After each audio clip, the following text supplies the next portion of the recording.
This update is sponsored by Movement Watches. Want to look stylish without breaking the bank? Up your watch game and get 15% off today with free shipping and free returns by going to mvmt.com/theknow. Welcome to The Know, I'm Ashley. It's a whole new week and that means a whole bunch of news.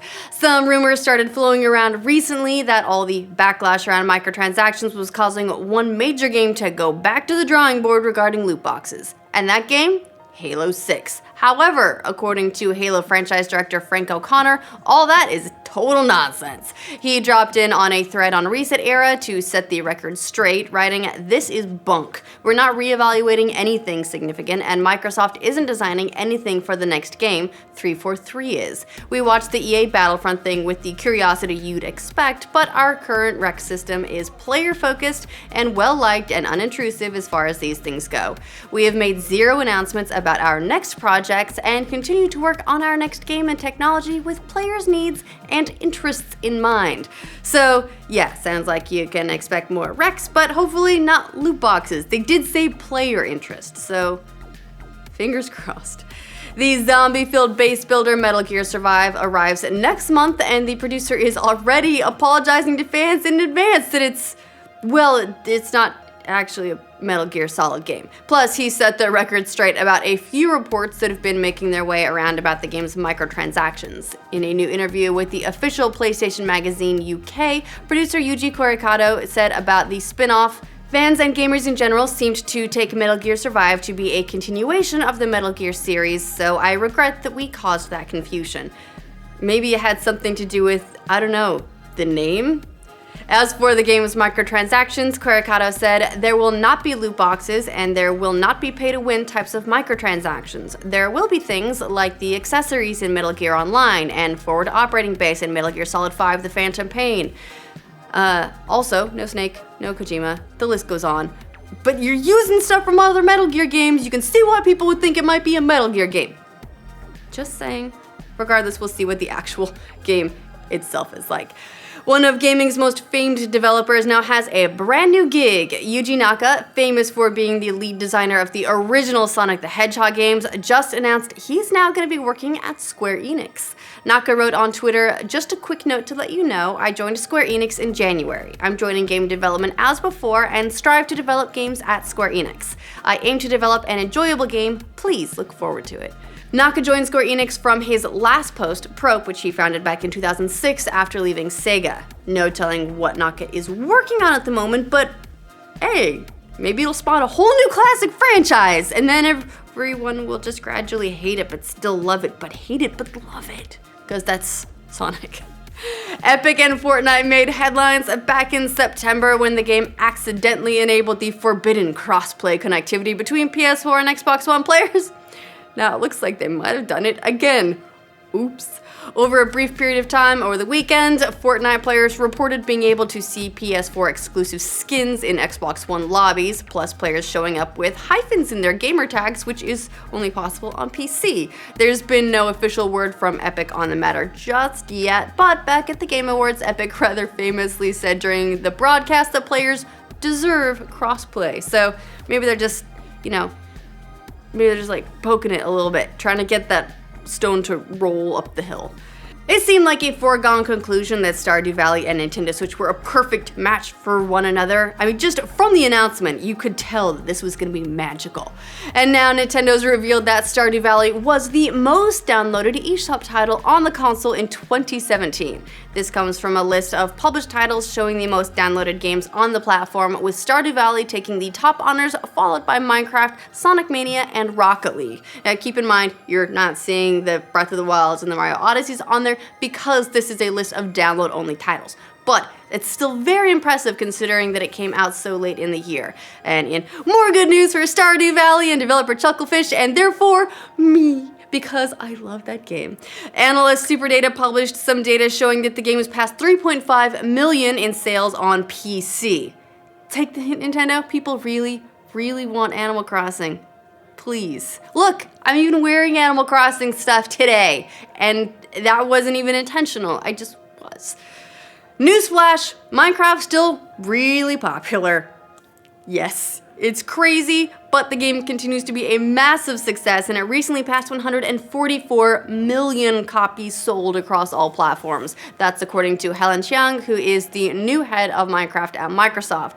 She added that the game also set a new record last month for monthly active users, with 74 million people playing. She said that the ultimate goal now is to bring together all Minecraft players, no matter what device they're using, into one community. She told Pop Sugar, "All of our players are playing across a number of different devices and platforms, and it shouldn't matter where they're playing. What's important to us is that they have the opportunity to play it together, because it makes it so much more of a rich experience." Speaking of cross-platform multiplayer, the Switch version still doesn't have it, but that update is reportedly coming sometime this year, working towards that goal. Holy crap, guys. I know that Minecraft it seems like the zeitgeist has kind of passed. People aren't talking about it as much. But no one told Minecraft, apparently, because it's still doing crazy. Castlevania fans, get hyped! Season 2 of the anime is coming to Netflix after the service ordered 8 more episodes. Cool, so twice as many as season 1. Writer Warren Ellis tweeted the news recently, saying that the series will return this summer. No word yet on an exact date, but there will no doubt be some hype for the new episodes after season 1 was very well received, even though it was just 4 episodes long and it kind of felt like the start of a movie, or like maybe it was like a short movie. It was an intro anyway, so it was almost like maybe it's like a prequel season, or like pre-season. Anyway, the anime follows the adventures of Trevor Belmont as he's on the trail of, who else? Dracula. If you want to get caught up, season 1 is available right now on Netflix. It's pretty good. It does leave you wanting more, which I'm sure was the point, but a TV film crew is in just a teeny bit of trouble after bringing a fake explosive to an airport. And you thought eating Tide Pods was a bad idea. TSA officials at Newark Airport in New Jersey arrested the crew after a man who said he was working for the CNBC show Staten Island Hustle allegedly attempted to smuggle a bag containing wires, a motor, and PVC pipe through a checkpoint. Because what could go wrong? Meanwhile, another crew member was shooting the whole thing to apparently test whether or not security would discover the device. Good news. They did, and now you're in trouble. ABC News says the crew now faces civil penalties and could be fined $13,000 for each violation. So maybe next time you try the whole like, it's a prank, bro, don't do it to airport security. That's a thought. It looks like Marvel's Inhumans is done at ABC. Yeah, surprise! That it hasn't been canceled yet, even after that terrible IMAX showing, and that no one seemed to care. Could be coming soon though. The networks removed the series from their press site, which seems to be an indication that it was pretty well over. We probably won't know until they get their official cancellation a few months from now, when networks start announcing what they're bringing up for the fall. But look, this is not a huge surprise considering the show was never that well received. Still though, some fans have launched a petition to save the series on change.org, where change happens. So far, it's got about 750 signatures. Keep hope alive though, guys. Good for you. You like what you like. That's important. Just know that in this case, you might be the only ones. A hotel in Dublin has banned all social media influencers after a very public fight with a YouTuber and Instagram star. This all started after Elle Darby, a UK-based YouTube and Instagram personality, contacted the owner of the White Moose Cafe asking for free accommodation as part of a possible collaboration. Well, the hotel owner was not amused, and he responded very publicly on Facebook saying, "Thank you for your email looking for free accommodation in return for exposure. It takes a lot of balls to send an email like that, if not much self-respect and dignity." Needless to say, that meant no. Then Darby replied in a YouTube video of her own where she called the hotel's response malicious and basically said, "Dude, not cool."